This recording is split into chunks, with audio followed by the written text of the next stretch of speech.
Bismillahirrahmanirrahim. All praise to the Almighty Allah. I am speaking on behalf of my family. We are all humbled and touched by the outpour of support and solidarity from friends and supporters here in Malaysia and all over the world. Yesterday was a long and testing day, and one where we hoped justice would prevail. However, the outcome has left us devastated.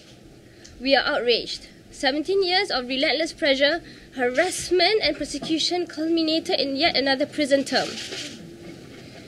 No effort has been spared in attacking our father's political career. The malicious persecution of a single individual is unprecedented in this country's history. Our father has shown us, especially in the last 17 years, through grit, perseverance, courage, integrity, compassion, and above all, love. He is what it means to stand up against all odds. These core values will remain with us. As his children, we will take over his mantle and continue his struggle and ambition. These 17 years have been an emotional roller coaster, but we do not know how long this struggle will continue, but we will be with our father till the end. We hope that the wave of support will continue to grow as we march towards a just Malaysia for all Malaysians. I end with an excerpt from my father's statement. Going to jail, I consider a sacrifice I make for the people of this country. I fought most of my life on behalf of the people of this country. For the people, I am willing to go to jail or face any other consequence. My struggle will continue wherever I am sent and whatever is done to me. March to Freedom is that struggle.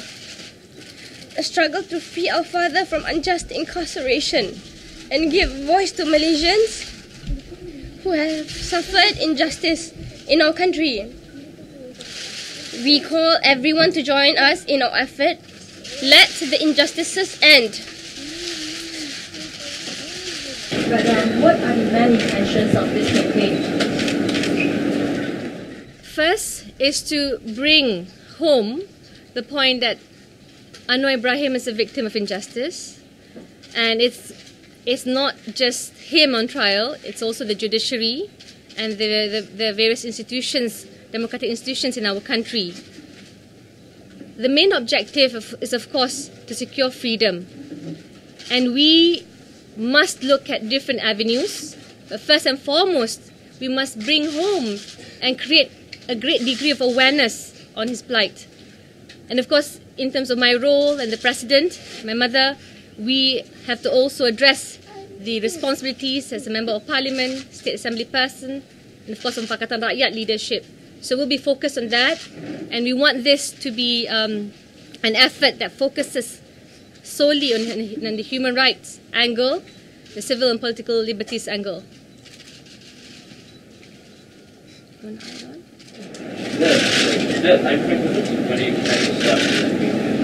We are starting, and the next step is to announce the Secretariat, because certainly this would involve a lot of work moving forward.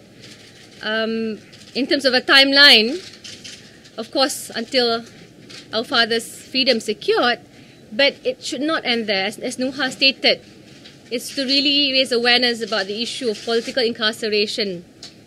Amnesty International has announced yesterday that Anwar Ibrahim is a prisoner of conscience. So I think that is the outcome that we're looking at. What are the methods that we can pursue to reach this outcome? Will it be just diplomatic pressure, or will you be asking for sanctions and things like that? I think for now we're talking about diplomatic pressure. Even criticizing government policies is seen as unpatriotic these days when it's done overseas. So we have to be quite careful there. But I think we have to remain steadfast in spreading truth and awareness on this issue. On the other front, I mean, of course, the lawyers are working out on possible legal challenge, especially a review of the decision that will be announced later. And The other bit is, of course, to ensure that he is well treated in prison and no harm comes to him. I know some have been suggesting the issue of a royal pardon, but for now we maintain the avenues that I have stated.